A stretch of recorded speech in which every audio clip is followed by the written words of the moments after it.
2014 ਤੋਂ ਬਾਅਦ ਮੋਦੀ ਸਰਕਾਰ ਵੱਲੋਂ ਘੱਟ ਗਿਣਤੀਆਂ ਦੇ ਖਿਲਾਫ ਜਿਹੜਾ ਸੋਸ਼ਲ ਮੀਡੀਆ ਦੇ ਉੱਤੇ ਟ੍ਰੈਂਡ ਚਲਾਇਆ ਗਿਆ ਸੀ ਕਿ ਘੱਟ ਗਿਣਤੀਆਂ ਦੇ ਖਿਲਾਫ ਤੁਸੀਂ ਜ਼ਹਿਰ ਉਗਲਣਾ, ਉਸ ਟ੍ਰੈਂਡ ਦੇ ਤਹਿਤ 2025 ਦੇ ਵਿੱਚ ਵੀ ਇਹ ਟ੍ਰੈਂਡ ਬਰਕਰਾਰ ਹੈ। ਤਾਜ਼ਾ ਮਾਮਲਾ ਹਰਭਜਨ ਸਿੰਘ ਦੇ ਨਾਲ ਜੁੜਿਆ। ਕ੍ਰਿਕਟਰ ਹਰਭਜਨ ਸਿੰਘ ਨੂੰ ਮਜਬੂਰ ਕੀਤਾ ਗਿਆ ਕਿ ਉਹ ਕਵੇ ਕਿ ਖਾਲਿਸਤਾਨ ਮੁਰਦਾਬਾਦ ਹੈ। ਅਸਲ ਦੇ ਵਿੱਚ ਰੈਂਡਮ ਸੇਨਾ ਨਾਂ ਦਾ ਇੱਕ ਟਵਿੱਟਰ ਅਕਾਊਂਟ ਹੈ ਜਿਸ ਦੇ ਉੱਤੋਂ ਇਹ ਟ੍ਰੋਲਿੰਗ ਕੀਤੀ ਗਈ ਹੈ ਤੇ ਹਰਭਜਨ ਸਿੰਘ ਨੂੰ ਮਜਬੂਰ ਕੀਤਾ ਗਿਆ ਕਿ ਉਹ ਖਾਲਿਸਤਾਨ ਮੁਰਦਾਬਾਦ ਕਵੇ ਜੇਕਰ ਉਹਨੇ ਸਾਬਿਤ ਕਰਨਾ ਹੈ ਕਿ ਉਹ ਇੱਕ ਸੱਚਾ ਹਿੰਦੁਸਤਾਨੀ ਹੈ ਜਾਂ ਸੱਚਾ ਇੰਡੀਅਨ ਹੈ।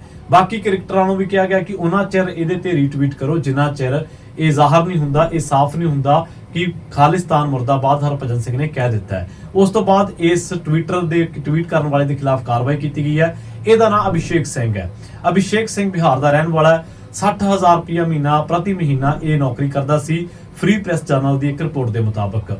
ਉਸ ਤੋਂ ਬਾਅਦ ਇਸ ਟਵਿੱਟਰ ਅਕਾਊਂਟ ਨੂੰ ਬਣਾਇਆ ਜਾਂਦਾ ਜਦੋਂ ਨਾਗਰਿਕਤਾ ਸੋਧ ਕਾਨੂੰਨ ਦੇ ਖਿਲਾਫ ਘੱਟ ਗਿਣਤੀ ਭਾਈਚਾਰਾ ਮੁਸਲਿਮ ਭਾਈਚਾਰਾ ਦੇਸ਼ ਭਰ ਦੇ ਵਿੱਚ ਰੋਸ ਮੁਜ਼ਾਹਰੇ ਕਰ ਰਿਹਾ ਸੀ, ਉਦੋਂ ਇਹ ਹੋਂਦ ਦੇ ਵਿੱਚ ਆਉਂਦਾ ਹੈ। ਇਹ ਅਕਸਰ ਹਿੰਦੂ ਦੇਵੀ ਦੇਵਤਿਆਂ ਦੇ ਖਿਲਾਫ ਜਿਹੜੇ ਲੋਕ ਟਵੀਟ ਕਰਦੇ ਸਨ ਉਹਨਾਂ ਨੂੰ ਇਹ ਟ੍ਰੋਲ ਕਰਦਾ ਸੀ। ਹੁਣ ਤੁਸੀਂ ਦੇਖੋ ਕਿ ਜਿਹੜੇ ਲੋਕਾਂ ਨੇ ਇੰਨਾ ਲੰਬਾ ਕੈਰੀਅਰ ਆ ਜਿਨ੍ਹਾਂ ਨੇ ਆਪਣੀ ਸਾਰੀ ਜ਼ਿੰਦਗੀ ਲਾ ਦਿੱਤੀ ਭਾਰਤ ਦੇ ਕ੍ਰਿਕਟ ਦੇ ਲਈ, ਉਹਨਾਂ ਨੂੰ ਸਾਬਿਤ ਕਰਨਾ ਪੈ ਰਿਹਾ ਕਿ ਉਹ ਸੱਚੇ ਭਾਰਤੀ ਨੇ ਜਾਂ ਖਾਲਿਸਤਾਨ ਮੁਰਦਾਬਾਦ ਉਹਨਾਂ ਨੂੰ ਕਹਿਣ ਦੇ ਲਈ ਮਜਬੂਰ ਕੀਤਾ ਜਾ ਰਿਹਾ ਹੈ। ਇਹ ਹੈ ਮੋਦੀ ਦਾ ਵਿਸ਼ਵ ਗੁਰੂ ਦਾ ਭਾਰਤ।